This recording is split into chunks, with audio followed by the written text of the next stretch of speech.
جو اس دن کو بطور عید مناتے ہیں، بطور جشن مناتے ہیں، جب آپ ان سے بات کریں گے، انہیں سمجھانے کی کوشش کریں گے، تو وہ کہتے ہیں کہ یہ چیز قرآن و حدیث سے ثابت ہے۔ کیسے ثابت ہے؟ مثال کے طور پہ اللہ تعالیٰ فرماتے ہیں قرآن حکیم میں، قُلْ بِفَضْلِ اللَّهِ وَبِرَحْمَتِهِ فَبِذَلِكَ فَلْيَفْرَحُوا۔ اللہ تعالیٰ کہہ رہے ہیں کہ اے نبی صلی اللہ علیہ وسلم، آپ ان لوگوں سے کہہ دیں کہ اللہ کے فضل اور اللہ کی رحمت پہ خوش ہونا چاہیے، اللہ کے فضل اور اللہ کی رحمت پہ خوش ہونا چاہیے۔ تو نبی علیہ الصلوۃ والسلام کی ولادت سے بڑھ کر اللہ کا فضل کیا ہوگا؟ آپ کی ولادت سے بڑھ کر اللہ کی رحمت کون سی ہوگی؟ اور قرآن کہہ رہا ہے کہ اللہ کے فضل پہ اور اللہ کی رحمت پہ خوش ہونا چاہیے۔ یہ وہ دلیل ہے جو عید میلاد النبی صلی اللہ علیہ وسلم کے جواز کے طور پہ پیش کی جاتی ہے۔ لیکن میرے بھائیوں، اگر ہم یہ استدلال مان لیں کہ جس دن اللہ کا کوئی فضل نازل ہوا، اللہ کی رحمت نازل ہوئی، اس دن کو عید کے طور پہ منانا چاہیے، تو پھر نبی علیہ الصلوۃ والسلام کی ولادت ہی اللہ کی رحمت نہیں ہے، بلکہ جس دن آپ نبی بنے، آپ کی بعثت، آپ کی نبوت، آپ کی رسالت، یہ بھی اللہ کی بہت بڑی رحمت ہے، اللہ کا بہت بڑا فضل ہے۔ جس دن پہلی وحی نازل ہوئی، اس دن کو بھی عید کے طور پہ منائیے۔ اور پھر جس دن آپ نے مکہ سے مدینہ کا سفر کیا، ہجرت کی، آپ کا یوم ہجرت، آپ کا مدینہ میں پہنچنا، جس دن مدینہ پہنچے، اس یوم ہجرت کو بھی بطور عید منانا چاہیے، کیونکہ وہ بھی اللہ کا بہت بڑا فضل اور اللہ کی بہت بڑی رحمت ہے۔ جس دن آپ کو بدر کے میدان میں فتح ملی، وہ فتح بھی اللہ کا بہت بڑا فضل ہے، اللہ کی بہت بڑی رحمت ہے، اس کو بھی بطور عید منانا چاہیے۔ مکہ آپ نے فتح کیا، جس دن مکہ میں فاتحانہ طور پہ داخل ہوئے، اس دن کو بھی بطور عید منانا چاہیے۔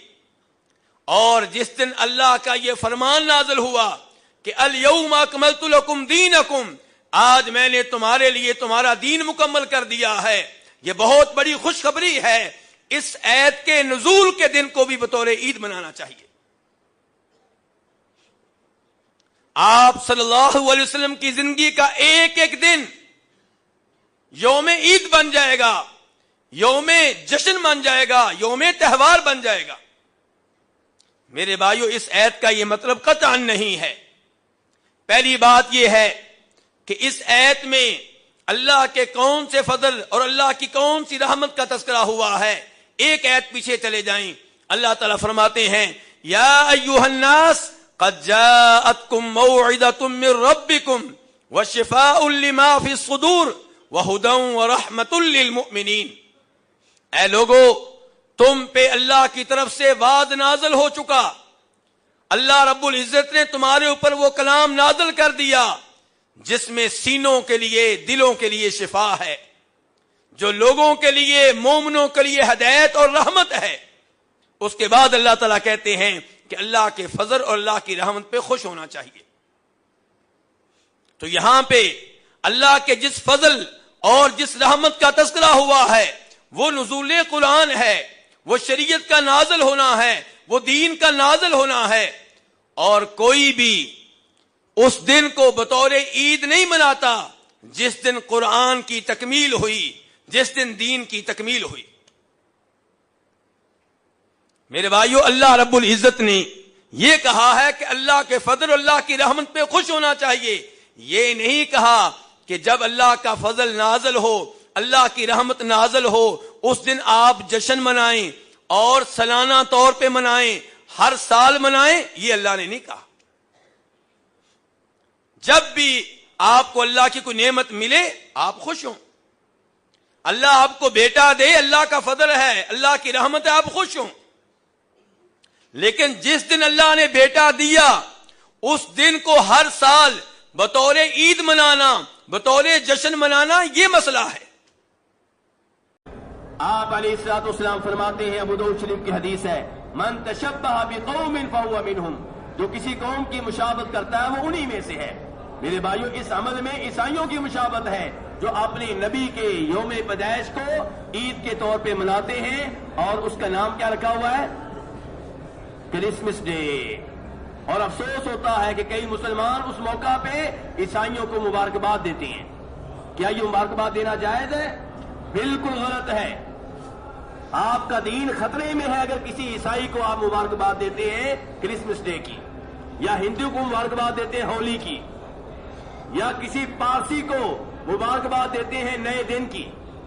ان تمام چیزوں سے میرے بھائیوں دور رہنا چاہیے، اور وہی دین ہمارے لیے کافی ہے جو ہمارے نبی علیہ الصلوۃ والسلام ہمارے لیے چھوڑ کر گئے ہیں۔ ہمارے بھائی کئی دفعہ یہ کہتے ہیں کہ جی ابو لہب نے آپ کے یوم پیدائش کو منایا تھا۔ کس نے منایا تھا؟ یہ ابو لہب کون ہے؟ مسلمان ہے کہ کافر ہے؟ کافر ہے۔ کیا کافر کا جو عمل ہے وہ ہمارے لیے دین بن گیا؟ اگر ہے بھی تو ابھی تو یہ بھی ثابت کرنا پڑے گا کہ ایسا ہوا بھی ہے کہ نہیں ہوا۔ 2 منٹ کے لیے ہم مان لیتے ہیں کہ ابو لہب نے یہ کام کیا تھا، تو کیا ابو لہب کا عمل ہمارے لیے دلیل بن گیا؟ وہ ابو لہب جس کے بارے میں قرآن کہتا ہے تبت یدا ابی لہب وتب، کہتے ہیں جی ابو لہب نے آپ کی پیدائش کی خوشی میں اپنی لونڈی سویبہ کو آزاد کیا تھا، تو کسی کو خواب آیا، خواب میں ابو لہب نے کہا تھا، یہ خواب بھی ہمیں لے کر بیٹھ گئے۔ کیا لے کر بیٹھ گئے؟ قرآن کے مقابلے میں خواب، صحیح حدیث کے مقابلے میں خواب، یہ خواب ہمیں لے کر بیٹھ گئے۔ اور خواب آیا جی ابو لہب بتا رہا ہے کہ مجھے بڑا عذاب ہو رہا ہے، بس وہ جو میں نے سویبہ کو آزاد کیا تھا اس کی وجہ سے میری انگوشتے شہادت اور انگوٹھے کے درمیان سے یہاں پہ جو گڑھا سا ہے وہاں سے مجھے کچھ پلایا جاتا ہے۔ اللہ تعالیٰ کہیں قرآن پاک میں ابو لہب کے ہاتھ ٹوٹ گئے، ما اغنی عنہ مالہ وما کسب، اس کے مال نے اس کو کوئی فائدہ نہیں دیا، اس کے اعمال نے اس کو کوئی فائدہ نہیں دیا، اور آپ خواب لے آتے ہیں جی اس کو فائدہ ہو رہا ہے۔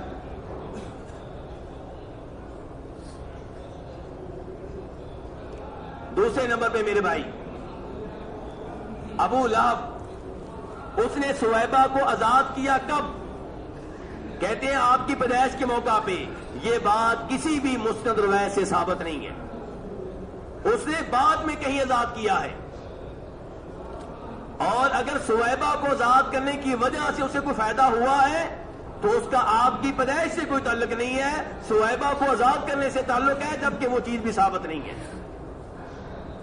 قرآن پاک پڑھیے، قرآن پاک کا اصول کیا ہے کہ وَلَا يُخَفَّفُ عَنْهُم من عذابها، کہ کافروں کے عذاب میں کوئی تخفیف نہیں ہوگی، کوئی کمی نہیں ہوگی۔ یہ قرآن کا اصول ہے۔ اس کے مقابلے میں آپ یہ خواب بیان کریں گے کہ جی اس کے عذاب میں تھوڑا سا ہلکا پن پیدا کر دیا جاتا ہے اس وجہ سے کہ سویبہ کو عذاب کیا تھا۔ اللہ تبارک و تعالیٰ سے دعا ہے ہمیں قرآن و حدیث کو سمجھنے کی توفیق عنایت فرمائے۔